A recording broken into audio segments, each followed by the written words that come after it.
Hello and welcome to the Hibs Observer Transfer Deadline Day briefing with myself, Liam Bryce, joined by Patrick McPartlin and Jack Harris to bring you the state of play on the latest from Easter Road as the clock ticks down to the deadline where the window will then slam shut. Any more cliches that I can throw in early doors, we'll just get them all out the road now. Anybody want to come in with one? Any more Tebow cliches? Right, sack me just for that. We're going to bring you the latest this last day of the transfer window. Hibs have already made a signing today.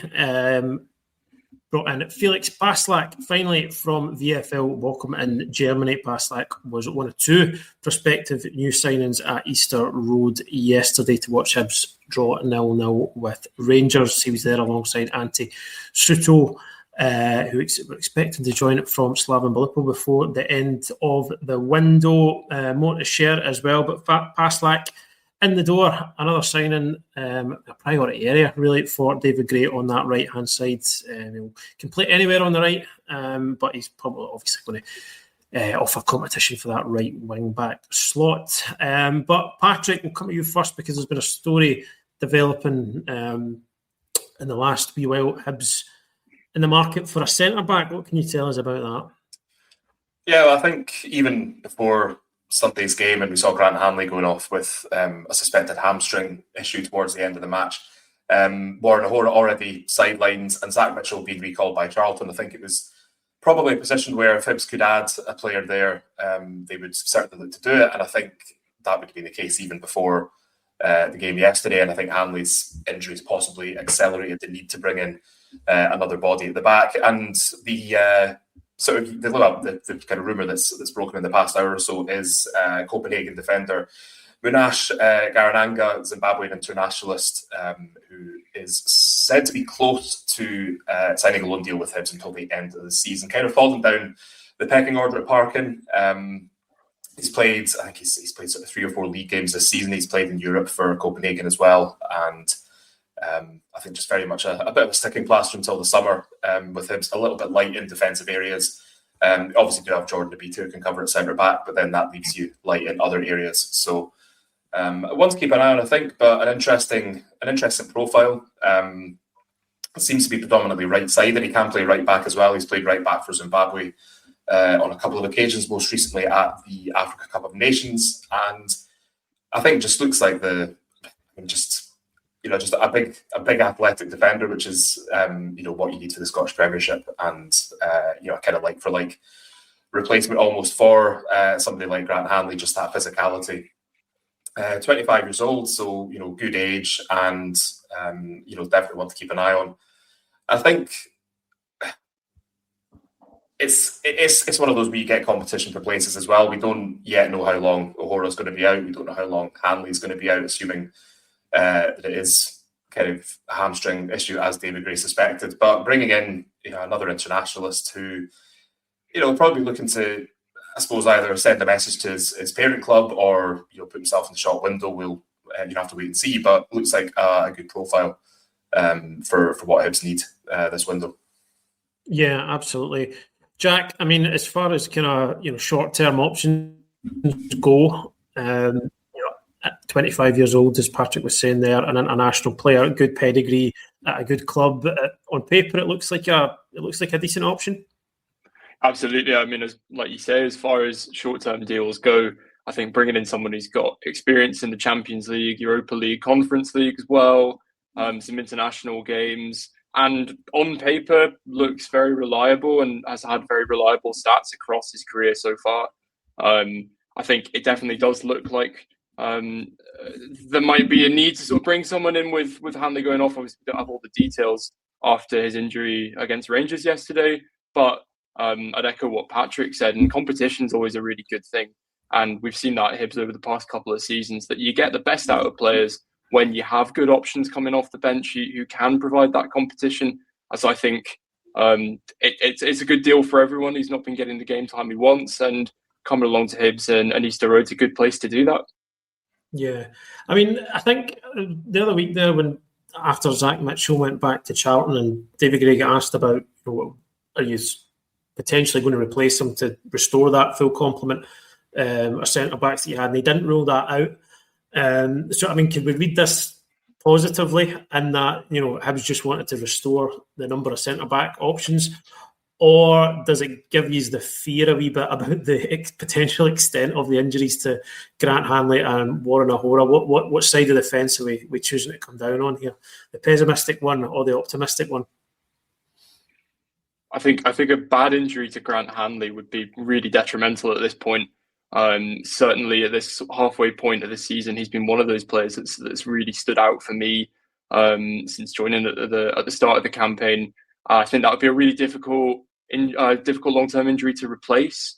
I'm not too pessimistic at the moment. I've got a bad view of it happen yesterday. Maybe Patrick was a bit closer, being a little bit further along the side of the press gantry, but at least on a sort of at least. So I mean that's exactly. Well, that's the promising thing, is he was able to get himself off. But like David Gray said afterwards, someone of that experience, when they feel something like that and they know they need to come off, he's not mucking around. There's clearly a problem there somewhere, so we'll have to wait and see. But not too pessimistic at this stage from my perspective. Good. That's what we like to hear. I mean, David Gray will be taken away from transfers at the moment, but he will be speaking to the media ahead of the game against Dundee United on Wednesday night. That'll be tomorrow afternoon, so hopefully get a clearer picture of what's going on there with Grant Hanley. Hopefully not too serious an injury for him, because obviously he's got World Cup ambitions to think of this summer as well, so he won't want to be out for any length of time. But steering it back to the transfer topics for now, Hibs, as I said at the top of the show, have made a signing. Patrick, Felix Passlack coming in from Germany. It's one that's been on the cards for a wee while. Hibs maybe had to wait a wee bit longer than they would have liked, but again, it's a player with good pedigree who's maybe sort of lost his way in the sense of being a first team regular over in Germany for the last wee while. But as you said, ex-Borussia Dortmund, experience in the Champions League, obviously a really good pedigree coming through an academy like that, a former German youth internationalist as well. So again, it looks like somebody, if you can get him back playing regularly, confident, again, looks like a decent option in an area that Hibs have been looking to address for quite a while now.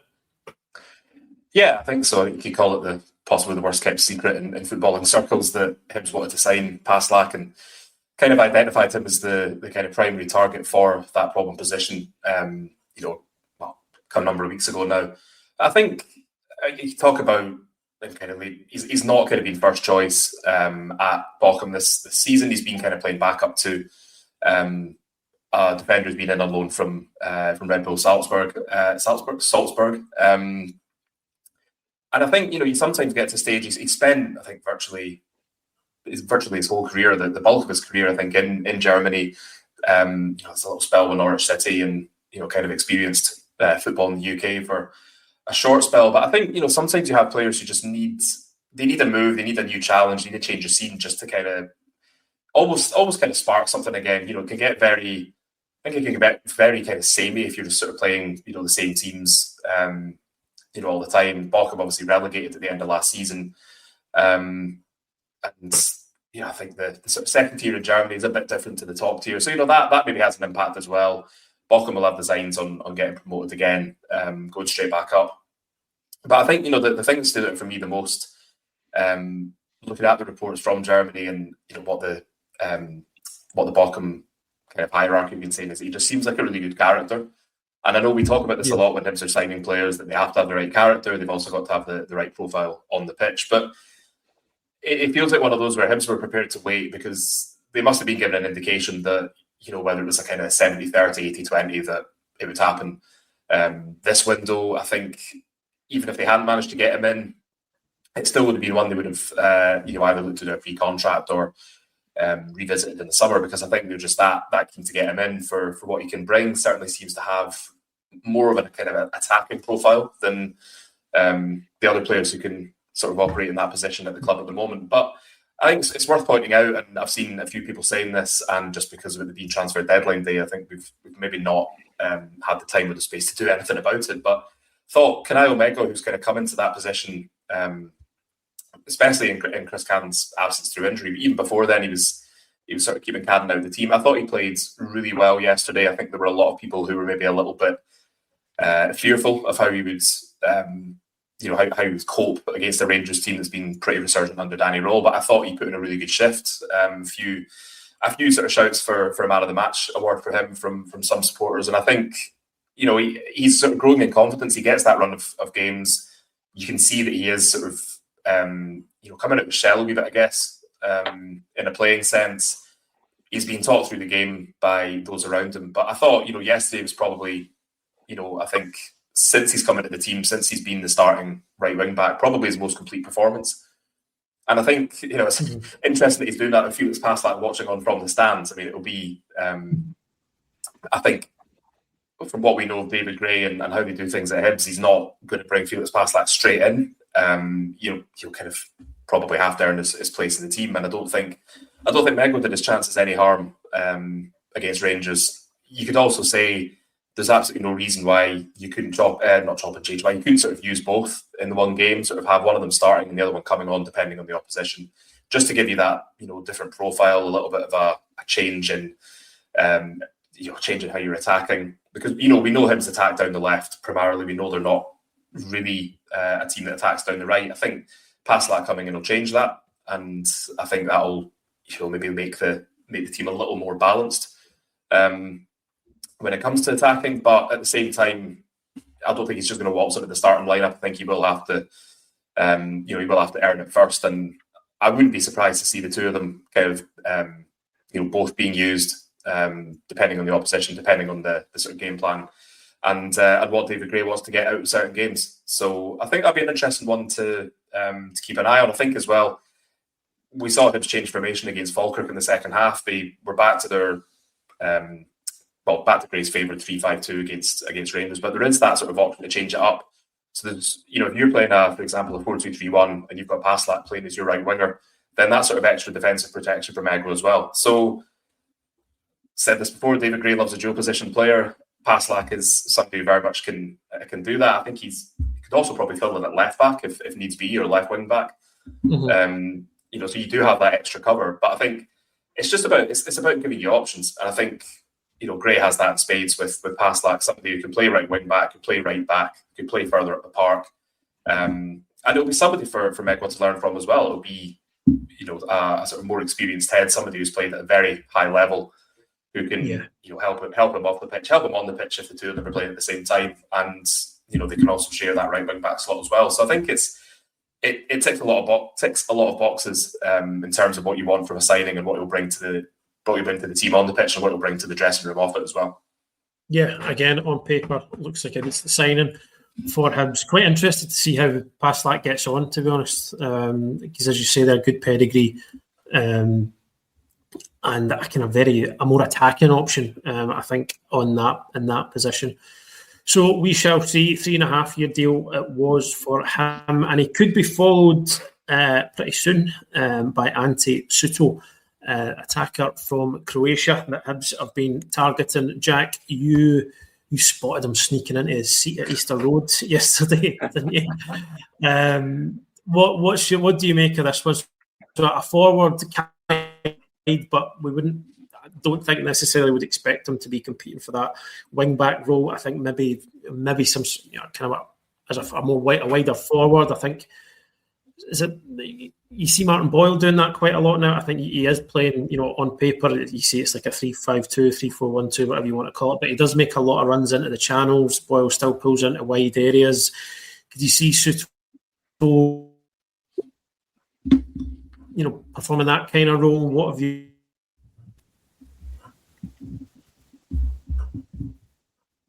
Liam, I lost the back end of your question there. Sorry. Sorry.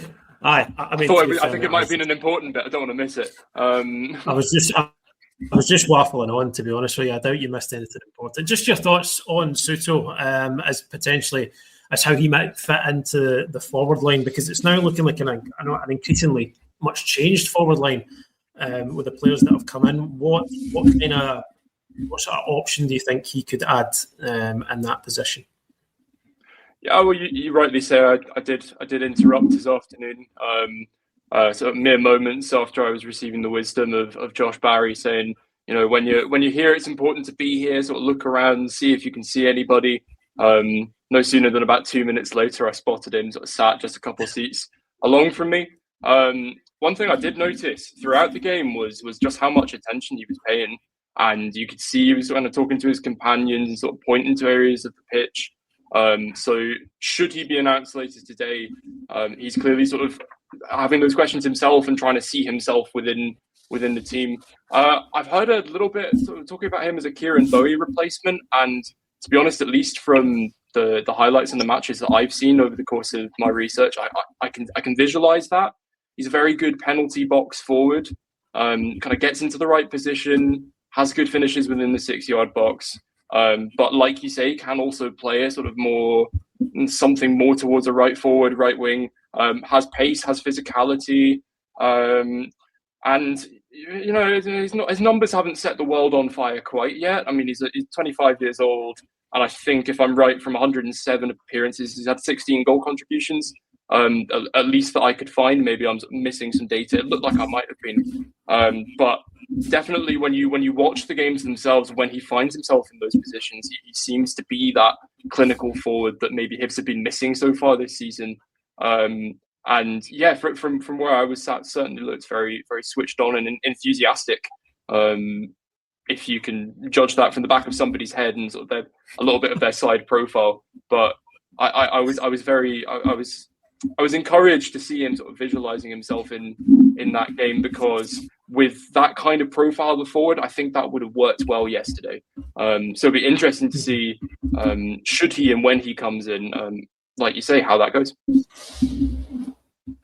Yeah, we'll keep an eye on that one through the rest of the day. But before we finish up, just a wee word or two for potential outgoings today, because I think, as we see these signings come in, we see this Hibs squad expanding at quite a rate. There are a lot of players in that squad now, and a lot whose I think prospects of game time are maybe shrinking with each one of these new additions. We were reporting on the website earlier on that it looks like Dylan Levitt could be on his way out. He's found minutes hard to come by since Dan Barlaser came in, really, and now it looks like he could be on his way back down to England. Patrick, would you expect, if and when Levitt is to go, would you expect more outgoings on top of that? Do you think this squad needs a bit of a trimming down for the rest of the season? I think when you look at this time last year, when I think Hibs brought in one player, Alassane Amani, that was the extent of their incomings. A lot of the window was about sort of clearing some of the deadwood out of the squad, not my phrase, somebody else's phrase. But I think when you looked at the size of the squad and how big it was, that's obviously not ideal for dressing room spirit. You want a sort of group of players. You want enough players that if you do have injuries like Hibs have at the moment, then you have enough to cover and to have like a full complement on the bench. But I think, I'll come on to this in a minute, but you looked at the fact that Jacob McIntyre was named on the subs bench yesterday. That takes, I think, the first team squad, if you include 3 goalkeepers, up to 28. And that's, when you consider you've got a match day squad of 20, that's sort of 8 players who aren't getting involved. Yes, there's competition. Yes, you push. You sort of push for starting position. But Hibs don't have, we've seen this, Hibs don't really have the ability to rotate the team to any great extent. If somebody misses out, then you can bring somebody in. And I think for the most part, especially last season, we saw that if somebody had to drop out, the replacement was able to step in, and it was a seamless transition. It was as if the player who'd been in there before wasn't, hadn't left the side, basically. It just, a very kind of natural kind of progression, if you like. I don't feel we've seen that so much this season. I feel there have been times that, if you look back at the Dunfermline game, David Gray kind of said he put out a strong team. There were a lot of fans talking about rotation. I don't really think it was the case of that. It wasn't as if there were players starting who, wouldn't be contenders for starting week in, week out in the Scottish Premiership. A lot was made of Joe Newell coming back in, but, somebody who Gray knows very well, who he trusts. He's the club captain, and you want to have your players as fit as possible. And the way that you get your players fit is by having them play games. If you're not getting bounce games, then you have to make a decision about what games they start. And we saw Newell starting yesterday, and I thought he actually put in a pretty decent performance. A couple of good forward passes to set up chances. And he is only going to be sort of good for, I think, 60 to 65 minutes at the moment. He is coming back from an injury, or injuries plural, that kind of kept him out for the the best part of a calendar year. So I think it is sort of necessary to have a squad that's kind of larger than obviously the matchday 20, but it is very easy for it to stray too close to kind of oversubscribed, to be bloated. And I think when you're looking at it at the moment, you're looking at Alassane Amani getting into the side. You're looking at Kai Andrews has come in, he's gone straight on for his debut ahead of Dylan Levitt. Rudy Molotnikov also getting on ahead of Dylan Levitt and things like that. Manny, I think it's like one Scottish Premiership appearance so far this season, which was the opening day win against Dundee. He came on for 10 minutes at the end. He has had his injury problems, but I think it's kind of clear that it's not really worked out for him. And I think there has been interest in him before. I think it would be wouldn't be a great surprise to see him move on if it's the right move for the player and for the club. Hibs are quite big on only letting players leave if they feel it's the right move for all parties, because they do have a duty of care to the player. If they're under contract at Easter Road, then they want to make sure that if they want to move them on, it has to be right for everyone. So I think if the right kind of move comes up, then I think that's something they would look at trying to do, because I think it's been pretty clear that he's not going to get an awful lot of game time at Easter Road. Same as you say with Dylan Levitt. Quite clearly, he's kind of fallen down the pecking order, and we are sort of seeing, I think, that there are certain players that David Gray seems to trust to play he wants them to play, and others who maybe don't. I think people would look at Kai Andrews coming in, they would look at Josh Mulligan's injury and think the two are linked. But I think, to the best of my knowledge, Hibs were looking to add in midfield even before Josh Mulligan got his injury. And I think it was an impressive debut by Kai Andrews. As David Gray said, maybe it took him 5 to 10 minutes to get going, but for the most part, really comfortable on the ball, lots of energy, athletic, and that's what David Gray wants his players to be. We've seen that in previous signings. We've seen that in who he's played, who he's brought in certain positions, and I think you can kind of tell with other players as well. I mean, we talk about Thibaut Cléger as well, who's maybe not had the opportunities you would expect the club's record signing to get since he came in from Luzern in the summer. Yeah. I think it's something like four goal involvements, 4 or 5 goal involvements. I think it's 5 goal involvements in all competitions, but the bulk of them have come against Livingston, who are currently propping up the table. The other 2 have come against Aberdeen. And I think there's maybe, we know he can score goals, we know he can put himself in the right position, but I just wonder whether maybe David Gray doesn't fully trust him to sort of do what he needs his forwards to do. We've seen the way this Hibs team plays, we see the way they press, we see the way they work off the ball. And I think David Gray is very much not somebody who just will chop and change for the sake of it. And sometimes players just don't settle for whatever reason. So I think if Cléger did move on, either permanently or temporarily, I don't think it would be a huge surprise. But again, I think it depends on what else Hibs can get done. It depends on whether the move is right, and it depends on on the numbers going forward. And again, we've talked about this before, but the club has to be kind of prepared for all eventualities. So it would be they would be doing their jobs if they allowed players to leave without kind of knowing that there was either a replacement coming in or that they felt sort of well stocked in that area. So transfer window closes at 11 o'clock tonight. Still a long way to go. We've seen it previously with Hibs managing to do 3 sort of signings in the last sort of 5 minutes of the window. So it could be a late one. I think there still could be a bit of movement. But I think you can look at this. You looked at it last January. There were probably other players who you felt could have moved on who didn't. It just depends on what's out there, who's available, and as we know, things can happen very quickly. It can all change in the blink of an eye. So you would think the size of the squad, some outgoings would be necessary. But, if that's not the case, then, Hibs are just going to have a slightly bloated squad. But again, that's maybe something to deal with come the summer, because I think for the most part, the focus at the moment has to be on finishing as high up the table as they can and, doing whatever it takes to make that possible.